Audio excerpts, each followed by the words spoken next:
The Hour of the Time may be contacted at HOTT, that's H-O-T-T, P.O. Box 940, Eager, spelled E-A-G-A-R, in the state of Arizona, 85925. Our phone number is 928-333-2942, and our website is www.houroftheTime.com.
You're listening to the only hour that ever was or ever will be. You're listening to the Hour of the Time, during which you will decide your future and thus our collective futures. I'm your host, William Cooper.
Tonight's program, ladies and gentlemen, comes from a book by Manly P. Hall named America's Assignment with Destiny. And last night, we had our young research assistant do the last half of the program. And we understand that some of his narrative could not be understood as it was his first try at radio broadcasting, and we're going to continue to work with him, and he's going to get better, and he's going to do some more programs on the Hour of the Time because we like to share everything around here and give everybody a chance to be the best that they can be. So I'm going to continue tonight where I left off at the halfway point in the program to make sure that nobody misses any portion of any of this series. And we continue now. It was written that the Cholulans deeply admired Quetzalcoatl, the great priest, because of the purity of his life, the kindliness of his manner, and his doctrines of peace and brotherhood. He remained with them for nearly 20 years, slowly sickening from the poison which was destroying his body. At last he realized that his ministry was coming to an end, so he continued his long journey toward the mysterious city of Tlapalan, from which he had come. He turned toward the east and proceeded to the sea, which he reached at a point a few miles just south of Veracruz. Here he blessed the 4 young men who had accompanied him and bade them return to their homes with his promise that one day in the future he would return and restore his kingdom among them. Then the old and weary man called to the sea, and out of the waters came a raft of serpents. He stepped upon this strange craft and was carried away into the land of the sun's beginning. He left behind him a priesthood that perpetuated with esoteric rites the mysteries of the feathered serpent. There is every indication, folks, that the cult of Quetzalcoatl was kept secret, a precaution necessary in the face of the opposition of the primitive indigenous sects. There are several accounts of the death or departure of Quetzalcoatl. The conflict is due in part to the legends being derived from different tribes and in part to the Spanish methods of gathering the reports. Now, these invaders took slight interest in the native traditions until they had destroyed most of the available sources of information. Later, even the converted Indians were uncertain of their tribal history. There's reason to believe, however, that some sacred records were intentionally suppressed and were never available to the missionaries. The people of Mexico claim to have sacred accounts of the mysteries of their religion and the origin of their race. There's mention of the divine book written by Tezcucan, a wise man or wizard whose name means Lord of the Great Hand. This was supposed to contain the account of the migration of the Aztecs from Asia. Baron de Waldeck claimed that the book had once been in his possession. De Bourbourg thought it was the Dresden Codex. The Bustamante wrote that native historians had a copy in their possession at the time of the fall of Mexico. Now, there's good probability that manuscripts of great value survived the Spanish colonial period and are still available to certain qualified persons. Augustus Leplangian, known to the Yucatecans as Great Blackbeard, was one of the few Americanists to be accepted into the confidence of the ever-reticent Indians. They told him enough to convince a thoughtful man of the existence of esoteric schools in the Mayan area. Quote, "That sacred mysteries," unquote, writes Leplangian, "have existed in America from times immemorial, there can be no doubt. Even setting aside the proofs of their existence that we gather from the monuments of Uxmal and the descriptions of the trials of initiation related in the sacred book of the Quiches, we find vestiges of them in various other countries of the Western continent." The rites and ceremonies of initiation were imported in Peru by the ancestors of Manco Capac, the founder of the Inca dynasty, who were colonists from Central America, as we learn from an unpublished manuscript written by a Jesuit father, Reverend Anelio Oliva, at the beginning of the year 1631 in Lima, and now it resides in the library of the British Museum in London. A number of authors have tried to prove that Quetzalcoatl was a foreigner who, reaching the shores of the New World at an early time, attempted the civilization of the aboriginal tribes. Lord Kingsborough favored the possibility that this wanderer was actually the Apostle Thomas, and that the ancient Central American Indians came under Christian or Jewish influence. Always deeply concerned with the possibilities of linking the worship in the Americas with the religions of the Near East, his lordship writes, "The Messiah is shadowed in the Old Testament under many types, such as those of a lion, a lamb, a rose, the morning star, or the planet Venus, otherwise called Lucifer, the sun, light, a rock, a stone, the branch, the vine, wine, bread, water, life, the way," and he is there recognized in the triple character of a king, a priest, and a prophet. It is very extraordinary that Quetzalcoatl, whom the Mexicans believed equally to have been a king, a prophet, and a pontiff, should also have been named by them Sayacatl, or Teacatl, or the morning star. Lavizcalpantecutli, or light. Mexitli, or the vine. For Torquemada said that the core of the aloe from which the Mexicans obtained wine was so called. Votan are the heart, metaphorically signifying light, and Toilietl, Manyar de Nestra Veda, bread for his body made of dough, was eaten by the Mexicans. Las Casas, quoting Padre Francisco Hernandez, says that an old Yucatecan described the ancient religion of his people thus: that they recognized and believed in God who dwells in heaven, and that this God was Father and Son and Holy Spirit, and that the Father was called Icona, who had created men and all things, that the Son was called Bacab, and that he was born of a virgin called Tiberius, who is in heaven with God. The Holy Spirit they tamed Ichuit. The Son Bacab was scourged and crowned with thorns, was tied upon a cross with extended arms where he died. But after 3 days he arose and ascended into heaven to be with his Father. Dr. Alexander, who reports this story in his book, is inclined to feel that it is confused and probably distorted by the Spanish recorder. On the other hand, the universal distribution of the basic theme may be explained another way. Among the Lacandones, Quetzalcoatl is still represented as a snake with many heads.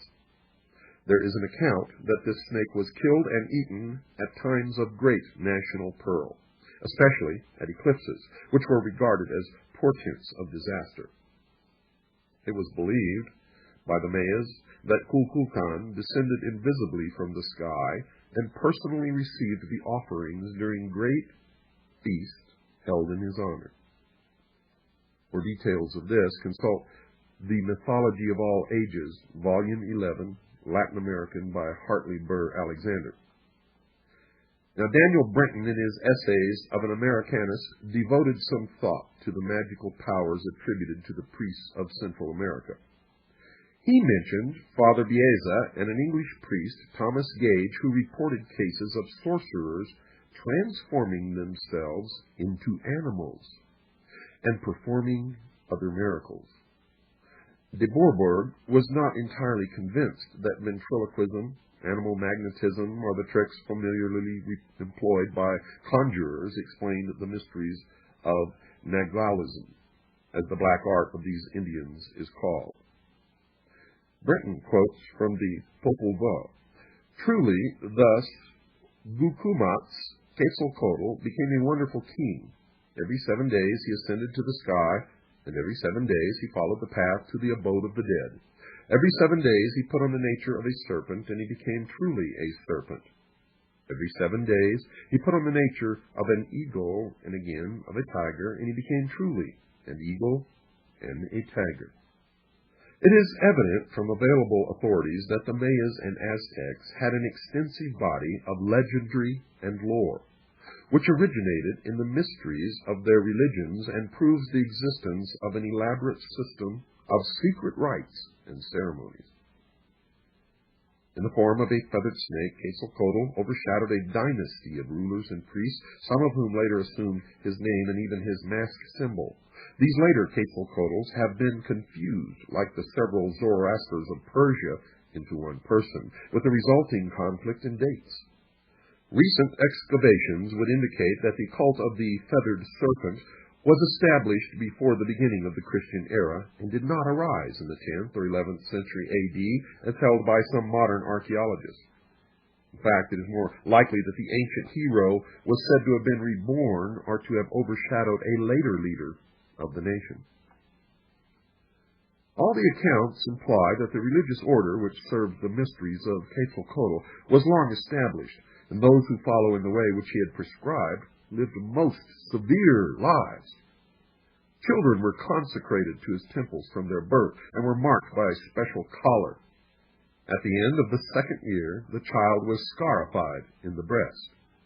When it was 7 years old, it entered a seminary where it took vows covering personal conduct and public duties, including prayers for the preservation of its family and its nation. There were many of these priestly brotherhoods, and the Spanish missionaries, in spite of their theological prejudices and intolerances, were forced to admit that the Aztecan priests were excellent scholars and lived austere and pure lives. It was said of these missionaries that in Quetzalcoatl, who taught charity, gentleness, and peace, they thought they saw a disciple of Jesus Christ. The kings of the Mexican nations, like those of ancient Egypt, were also initiates of the state mysteries. Torquemada described the attainments of Nazahalpili, the king of Texcoco. This learned man gathered about him masters of the science and arts and gained a wide reputation as an astrologer and seer. When Montezuma was elected to rule over the complex of Nahuatl nations, King Nazahalpili stood before the young man and congratulated the entire nation for having selected such a ruler, whose deep knowledge of heavenly things ensured to his subjects his comprehension of those of an earthly nature. The interpreter of the collection of Mendoza described Montezuma as by nature wise, an astrologer and philosopher, and skilled and generally versed in all the arts, both in those of the military as well as those of a civil nature, and from his extreme gravity and state, the monarchy under his sway began to verge towards empire. The great serpent, clothed in quetzal plumes, certainly belonged to another race and came from an unknown country. Lucien Biart says, "It is an incontestable fact that Quetzalcoatl created a new religion based upon fasting, penitence, and virtue. In skillful trades and in metalworking, this Amerindian savior reminds one of the craftsman of Tyre who cast the ornaments for Solomon's temple. As a benefactor of his people, as a liberator of men's minds and hearts, this Nahuatl demigod certainly revealed the attributes of the master builder." Folks, are you beginning to hear the implications that this may be connected to the ancient mysteries and directly to Freemasonry? For that is exactly what Manly Hall is putting across. Scattered through the jungle of Yucatan and extending northward into Chiapas and southward into Honduras and Guatemala are the remains of ancient cities and the ruins of old cultural centers, religious or educational, dedicated to scientific research and the investigation of the spiritual mysteries of human life. These shrines and temples are adorned with numerous religious emblems and figures and closely resemble the temples and schools of the esoteric tradition, which were scattered through the Mediterranean countries, North Africa, and the Near East. The Aztecs, inhabiting the Valley of Mexico, certainly derived much of their cultural impetus from the more highly civilized Mayas. These Nahuas practiced elaborate rites and ceremonies and recognized a large pantheon of divinities. It seemed unlikely that the Aztecs patterned their religious concepts from some inferior cultural tradition. There are positive indications that the tribes of central Mexico had received an important intellectual stimulus from the Mayas, and even found it expedient to acknowledge this indebtedness. The physical remains of the Maya civilization are sufficiently impressive to indicate a highly advanced people whose religious institutions and rites had reached a considerable degree of refinement. Most early writers, in an attempt to estimate the cultural attainments of these nations, have been over-influenced by the early theologians and scientific enthusiasts who invaded the field with a variety of concepts and, of course, preconceptions. The empires of the Mayas and Aztecs were resplendent with edifices dedicated to their faiths. There were magnificent shrines, temples, and altars, some to sanguinary deities and others to benign and kindly gods. The state mysteries, however, were seldom performed in the sanctuaries of popular worship. Neophytes traveled to remote places, and if they went uninvited, they seldom, if ever, returned. Throughout the jungle are the ruins of extraordinary buildings constructed for unknown purposes. The mysteries of Xibalba, as recorded in the Popol Vuh, and traditionally associated with the culture hero Votan, were given in such an architectural complex which served as an entrance to a mysterious world beyond the dimensions of the material mind. Such gateways existed in all the old countries where the mystery religion originally flourished. Obviously, archaeologists cannot discover the secret rites merely by grubbing among the overturned and broken stones. As the priesthoods were not considered enough to label their monuments, there is little left today even to excite curiosity. Fortunately, however, the esoteric tradition survives in the racial subconscious, whatever that is, and its violated schools and colleges need not be physically restored. When such restoration is attempted, the buildings usually reveal that they were designed as symbols of the cosmos. If the mystery system existed in the Western Hemisphere, as the landmarks indicate, it must have produced its initiates and adepts. These, in turn, became the leaders and saviors of their peoples. The wonder-working hero, whose deeds enriched all tribal traditions, always and everywhere performed the same miracles, possessed the same powers, and made the same personal sacrifices.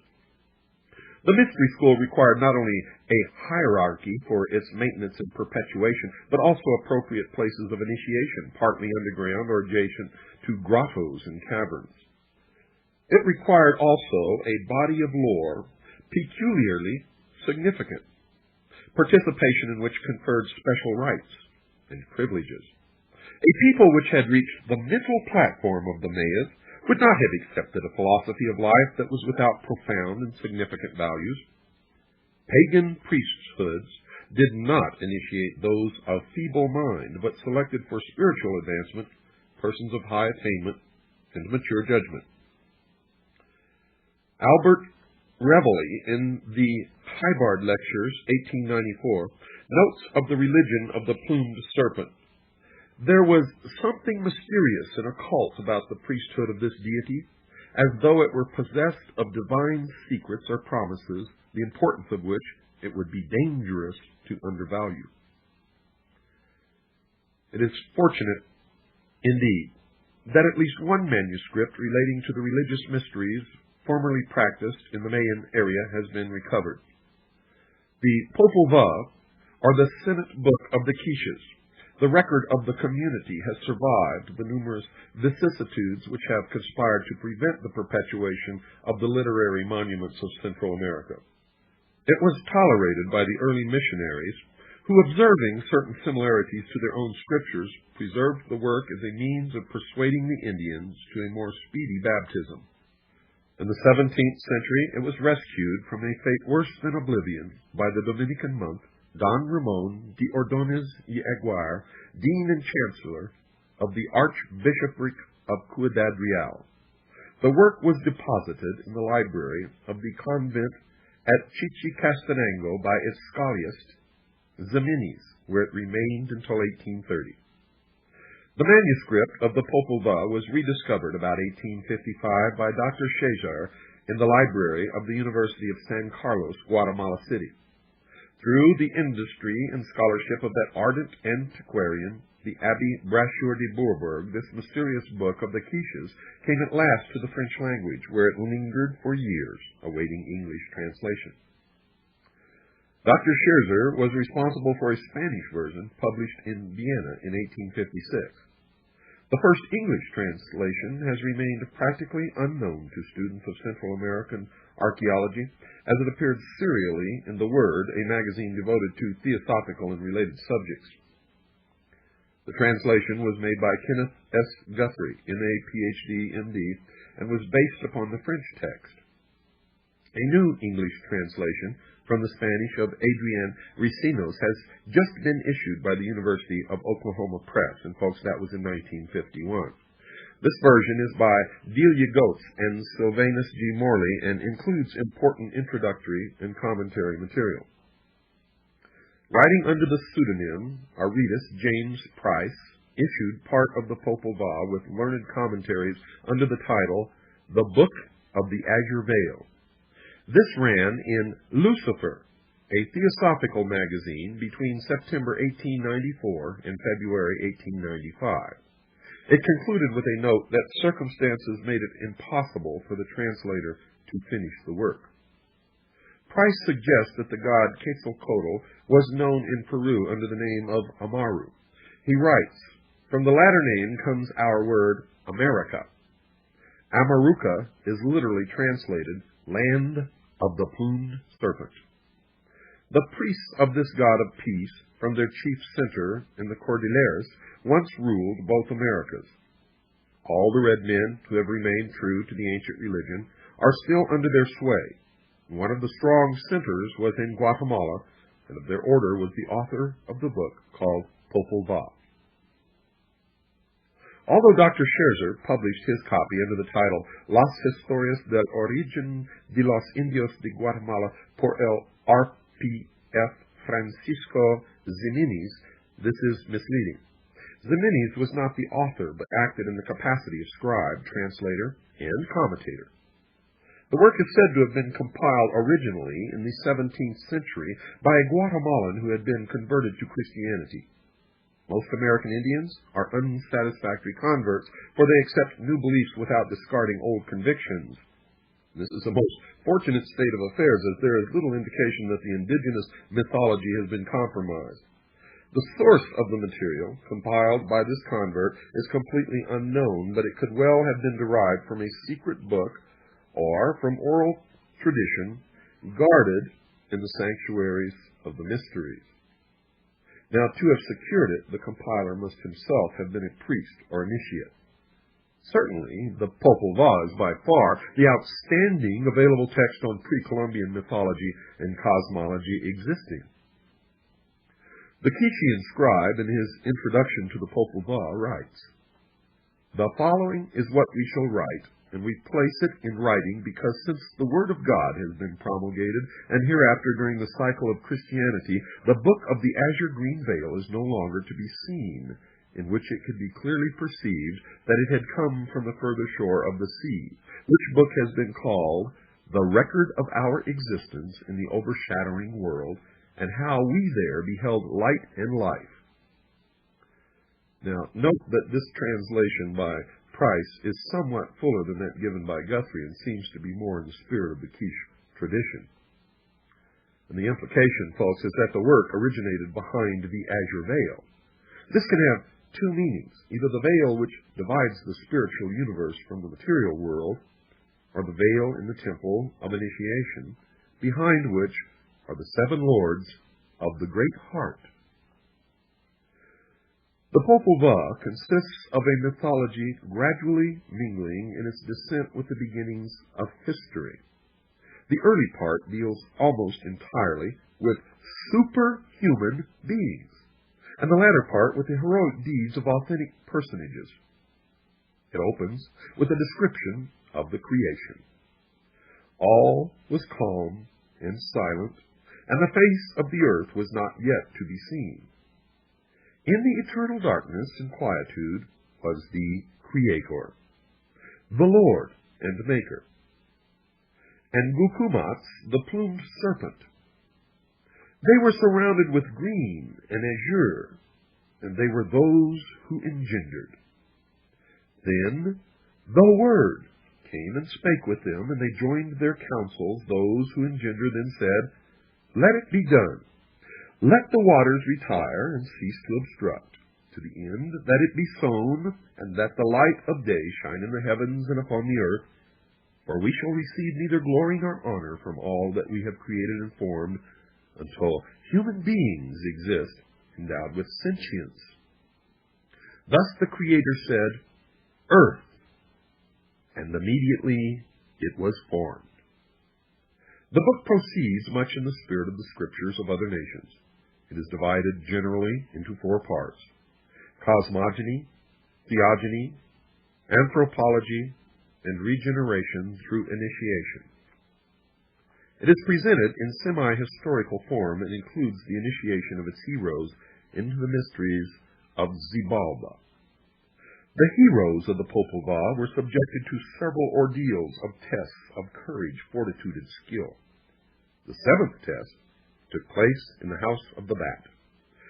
This was a subterranean labyrinth inhabited by weird monsters and ruled over by Gamatzotz, a fearful creature with the body of a man and the wings and the head of a bat.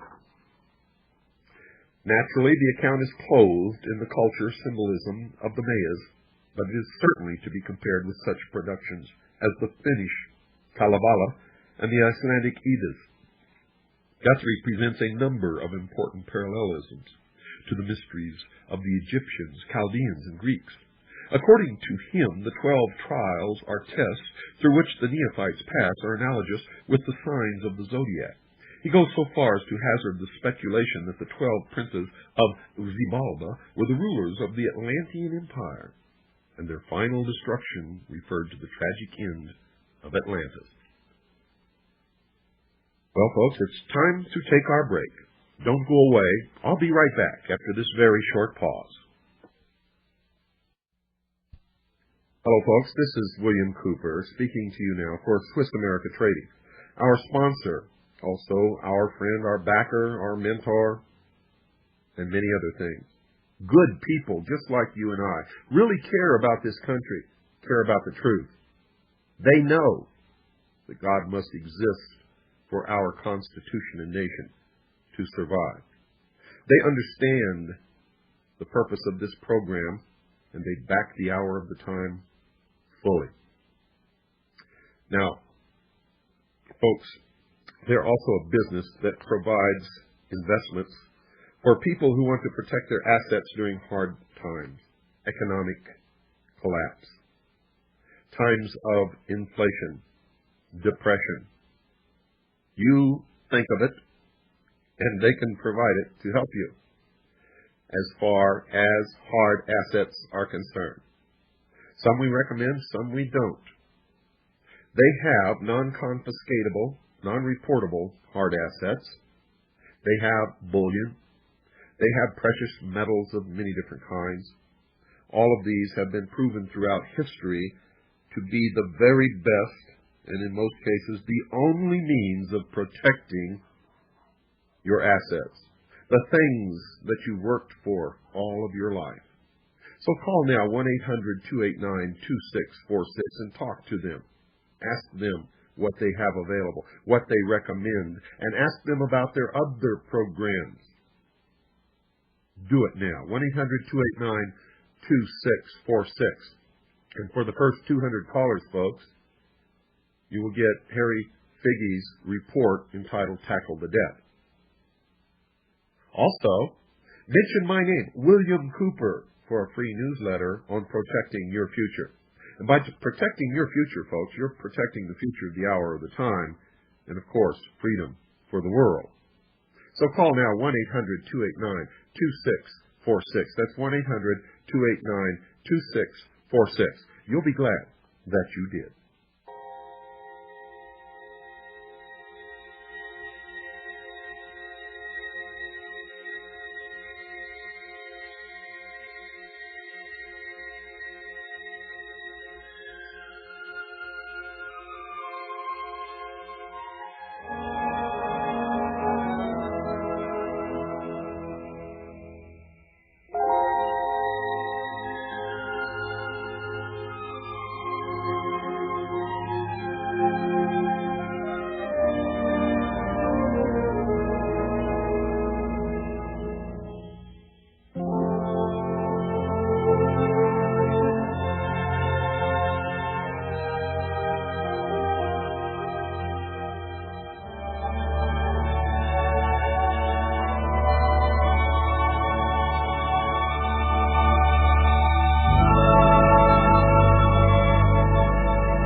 The Popol Vuh follows the traditional form by involving its principal characters in a series of superhuman and supernatural adventurers. The work is certainly an account of the perilous journey which is the usual means employed to veil thinly the story of initiation. By comparison with the oral traditions of the northern Amerindian tribes, the legend unfolds what Dr. Paul Radden beautifully calls the Road of Light. Medicine priests have freely acknowledged that in dreams and trances they could leave their bodies and travel to the abodes of the gods and the dead. To make this journey while still living is initiation, for it is conscious participation in the fact of immortality. In some cults, the neophyte was given sacred drugs to intensify his psychic faculties, as in the case of the notorious peyote sect, or was subjected to hypnotic influence, like the followers of the ghost shirt religion. By some means, a condition of death was simulated, and the consciousness or superior self passed through certain internal experiences of which at least a partial memory was preserved.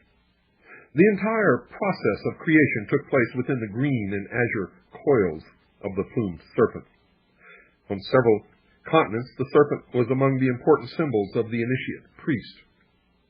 Sometimes the serpent stands erect and is crowned, as in Egypt, or it may be winged, as among the Mongolians, or feathered and plumed, as throughout the Americas. Obviously, the natives did not intend to imply that they believed in the actual existence of winged snakes, for no such creatures ever existed among them. The serpent was a wisdom symbol, and when plumed, it meant that wisdom had been given wings and had become spirit, wisdom, or illumination. Price suggests that Matthew chapter 10, verse 16 explains the symbolism of the snake bird. Quote, "Behold, I send you as sheep into the midst of wolves. Be ye therefore wise as serpents and guileless as doves." Unquote. Now let me read the same passage from Matthew chapter 10, verse 16 again, with the mystery religion meaning. Quote, "Behold, I send you as neophytes into the midst of the profane. Be ye therefore wise as magicians and guileless as mystics." Unquote. Mr. Price was a Greek scholar, and his translation differed slightly from the King James Version, as you can see. He felt that the quetzal had the same meaning as dove, and that the creature combining the serpent wisdom and the bird intuition or inspiration represented the adept, in whom the mind and heart doctrine were completely reconciled. The conflict between the initiate and the adversary, or the paths of white and black magic, is always present. In the story of Daganoweda, the power of evil was personified by Atotarho, an old war chieftain who had a cluster of venomous serpents on his head in place of hair. The Mexican Quetzalcoatl was attacked by the red god of war. The adversary personified either older cults which opposed the establishment of the benevolent mysteries, or later cults responsible for the destruction of these institutions. In either case, an inferior state of spiritual enlightenment was implied. The mysteries were institutions of liberation and were naturally opposed by groups seeking to keep their people in bondage through ignorance. The struggle was therefore between religion as temporal authority and the mystery faith, the internal, quote, road of light, unquote. The ruins of the past explain why it was the common belief that the men of good spirit, the initiates, were sacrificed to the material ambitions of temporal rulers. Now, folks, you can apply this same logic to the mystery religion of today. Where they refer to the adversary, they are talking about the same religious institutions, governments, and groups of people that Mr. Hall refers to in discussing the ancient mystery religions of the Aztecs and the Mayans. Only in their modern writings, they will never disclose that. All the aboriginal tribes of North America practiced mystical and magical rites and vestiges of an esoteric tradition served by a priestly class distinguished for sagacity and personal integrity are still to be found among surviving groups. Scattered over a vast area and divided further by lack of a common language, these nomadic bands were approaching the horizon of national existence when the European colonists conquered their lands, decimated their tribes, and destroyed their cultural patterns. So diversified were the traditions of these peoples that it is difficult to summarize their beliefs and doctrines, especially after their legends, histories, and religious institutions were corrupted by outside influences. The European colonists were of no mind to search for the mystical secrets of the Indian life way. These settlers brought their own religious beliefs, which they were resolved to force upon the natives. There were no ethnologists are anthropologists among the Puritans, and many important landmarks of Indian philosophy were destroyed before they had been honestly investigated or appraised. Most of the tribal lore was in the keeping of priests and elders, and if these were killed or died without finding suitable successors, the traditions ended. Even today, older Indians find it difficult to select younger men to perpetuate the sacred institutions. Thus, it is unwise to assume that from available fragments a complete picture of Indian mysticism can ever be reconstructed. The Indian has always been an individualist, and neither circumstance nor inclination induced him to form extensive intertribal organizations. His way of life and the vast silences of his homeland caused him to turn within himself for courage, wisdom, and faith. He could not visit distant shrines of learning or sit at the feet of famous teachers. There were no books to ponder and no ancient sages to guide his religious convictions. Few strangers visited his camp with news or opinions from far places. He was part of a small family, and the tribal life, with its simple lore, was his only source of cultural tradition. A thoughtful observer of nature about him, the Indian lived constantly in the presence of mysteries, with no reference frame other than his own imagination. Though stoical in appearance, he was highly emotional, as indicated by his songs, dances, and festivals. His sensory perceptions were acute, and his legends indicate strong dramatic instincts. Among advanced tribes, according to Dr. France Boas, an elaborate series of esoteric doctrines and practices exist which are known to only a small portion of the tribe, while the mass of the people are familiar only with part of the ritual and with its exoteric features. For this reason, we often find the religious beliefs and practices of the mass of a tribe rather heterogeneous as compared with the beliefs held by the priests. Among many of the tribes in which priests are found, we find distinct esoteric societies, and it is not by any means rare that the doctrines of one society are not in accord with those of another. Esoteric forms of religion in charge of priests are found among the tribes of the arid region of the Southwest, the tribes of the southern Mississippi Basin, and, to a less extent, among the more northerly tribes of the plains.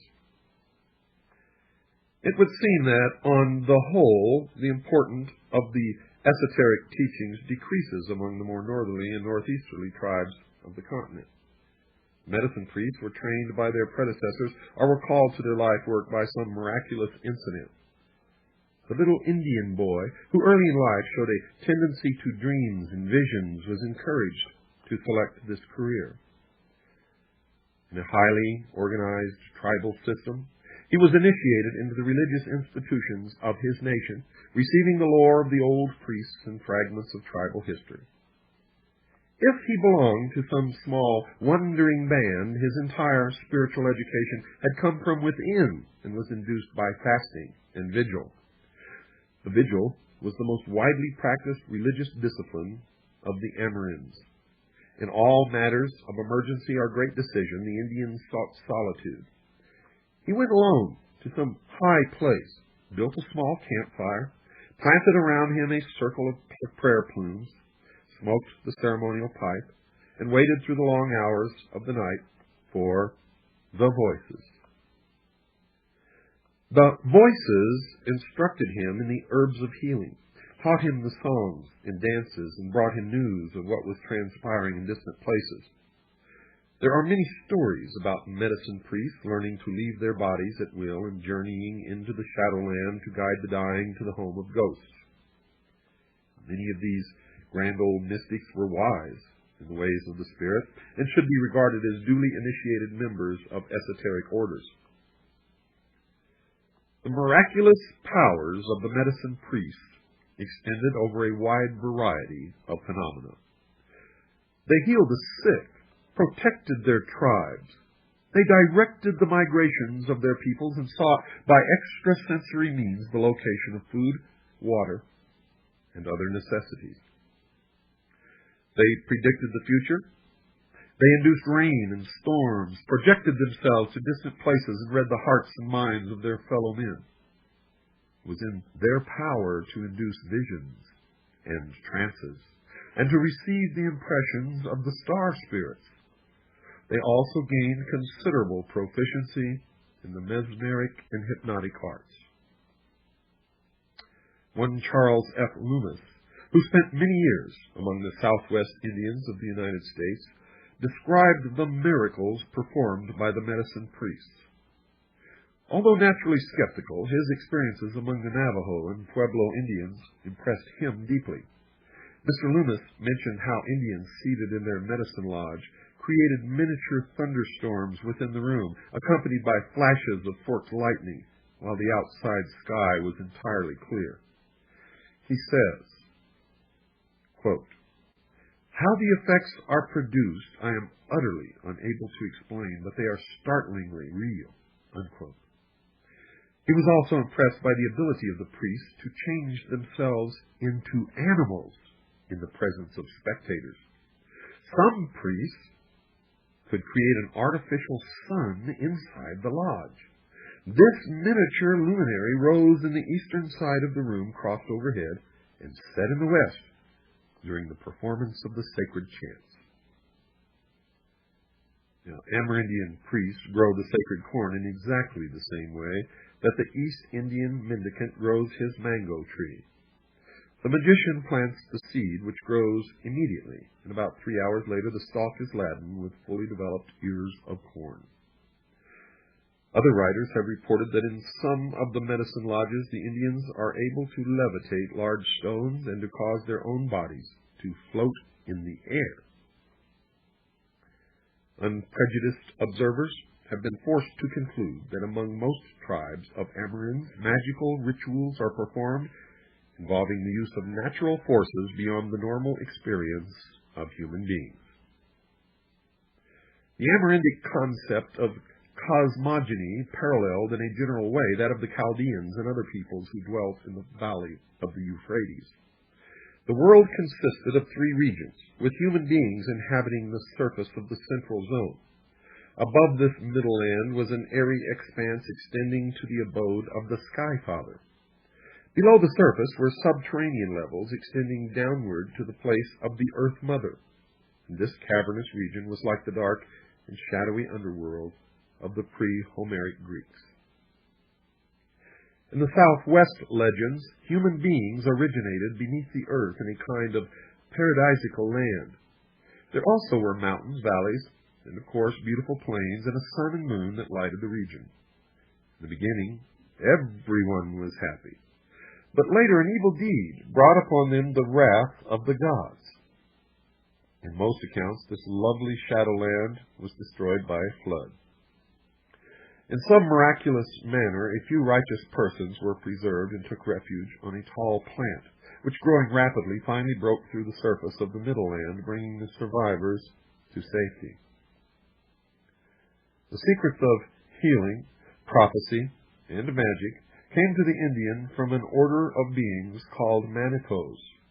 This Algonquin word is now applied to the concept of powerful, governing spirits. The Manitos were not actually gods, but superhuman man-like creatures possessing extraordinary attributes and frequently considered as giants. The size factor, however, is figurative rather than literal. The Manitos were a divine, invisible tribe, masters of magic, to whom human beings could turn for help and guidance whenever necessity arose. The effort to explain the term Manito as only signifying a, quote, wonderful power, unquote, and synonymous with the Iroquois Orinda is not sufficient to meet the requirements of the Indian religious philosophy. Orinda conveys more precisely a power or energy universally present in animate and inanimate creatures, and manifesting through the vital processes which cause things to exist, to function, and to affect other existing and functioning things. It might be safer, folks, to assume that the Manitos represented the intelligence controlling and directing the, quote, wonderful power, unquote. The Indian, therefore, was confronted with the same basic questions which disturbs even the most advanced physicists. Namely, Is there a supreme intelligence governing universal procedure? The religious concepts of the Indians, writes Dr. Boas, may be described in two groups, those that concern the individual and those that concern the social group, such as tribe and clan. The fundamental concept bearing on the religious life of the individual is the belief in the existence of magic power, which may influence the life of man and which in turn may be influenced by human activity. In this sense, magic power must be understood as the wonderful qualities which are believed to exist in objects, animals, men, spirits, or deities, and which are superior to the natural qualities of man. Most religions and metaphysical philosophies include hierarchies of divine creatures or tutelary spirits as mediators between the Supreme Being and mortals. The Manitos acted as wise distributors of the Orinda. The Indian fashioned these demigods in his own likeness, but bestowed upon them superior powers. The Manitos were aware of the most secret human thoughts and the most pressing human needs, and were capable of responding immediately to the rituals of the priests and elders. When the medicine man journeyed to the spirit land, he might be invited to attend a council of Manitos. When he came to the great lodge in the sky, it resembled an earthly council place, except that it was larger, of course more elegant, and usually filled with a strange light. The Manitos were venerable sachems, usually handsome old men, their faces full of kindness. There was a council fire, smoking of the calumet, and the usual speeches and discussions. The lodge was a kind of superphysical senate where all matters of grave import were decided. When the session was concluded, the priest returned to his people along the sky road and reported the decisions of the great lodge. Between the Manitos and mankind were the souls of the illustrious dead. These were the olds and the trues, the sages of long ago, the great chieftains, warriors and statesmen. They had led their people in life, so they continued to guard them from the other land, speaking through the medicine men. It seemed natural to the Amerinds that the heroes who had gone before should continue to serve the tribes they had guided in the long ago. Totemism was a kind of heraldry among the Indians. The totem was the clan symbol, but even more than that, it was a channel for the distribution of Orinda through the social and political structure of the clan. The totemic animal, or bird, was a spirit guardian, helpful because the creature possessed attributes superior in some particular to those of man. The attribute might be swiftness, strength, cunningness, or resourcefulness, and these qualities the totem creature shared with those under its guardianship. Each Indian also had his own totem, and while it took a familiar form, it was identical in principle with the guardian daemon described in works on the Egyptian and Chaldean mysteries. It was considered a good omen to see one's totem while practicing vigil or in dreams or trances. It proved the proximity of a protecting power. The Abbé Favinet, a missionary to the Algonquins, identifies the totem from Ote, the Ototemen of the Chippewas, with the Manitou concept in these words. It is to be presumed that in uniting into a tribe, each clan preserves its Manitou. The animal, which in the country whence the clan came was the most beautiful or the most friendly to man, or the most feared or the most common. The animal which was ordinarily hunted there, and which was the ordinary subsistence of the clan, etc. And this animal became the symbol of each family, and that each family transmitted it to its posterity to be the perpetual symbol of each tribe or clan. Modern ethnologists have emphasized that the popular usage of the term totem is incorrect. The symbol is not strictly religious, but involves a social and family concept with emphasis upon the importance of kinship. Folks, if you'd like to send for an information packet, send a self-addressed stamped envelope with 58 cents postage to the address that you'll hear at the end of this program. All the tape orders are out, folks. This duplicating machine works fantastic. Good night, and God bless you all. One more kiss, dear. One more sigh. Only this, dear, is goodbye. For our love is such pain and such pleasure that I'll treasure till I die. So for now, dear, au revoir, madame. But I vow, dear, not farewell. For in time we may have all the glory,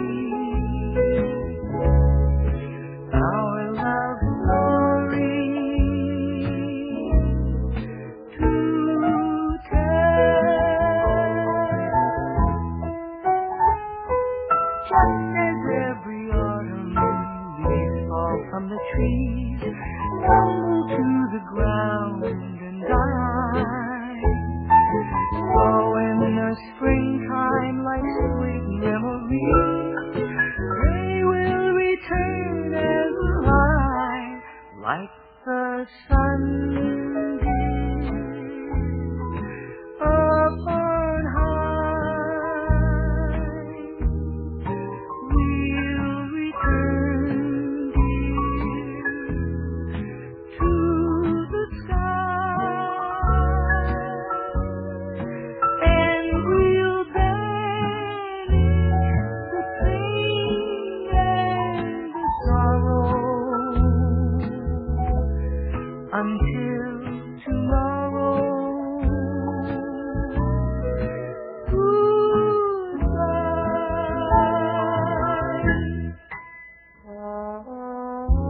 One more kiss, dear. One more sigh. Only this, dear, is goodbye. For our love is such passion, such pleasure.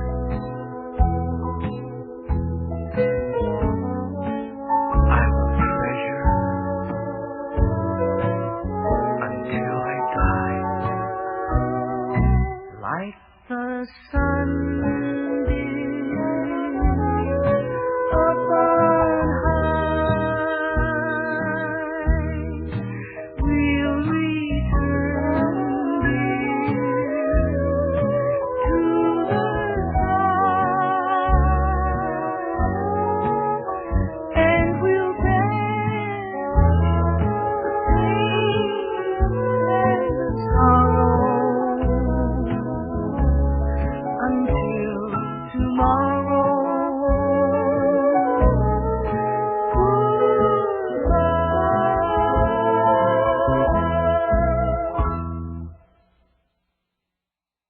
The Hour of the Time may be contacted at HOTT, that's HOTT, P.O. Box 940, Eager, spelled E-A-G-A-R, in the state of Arizona, 85925. Our phone number is 928-333-2942, and our website is www.houroftetime.com.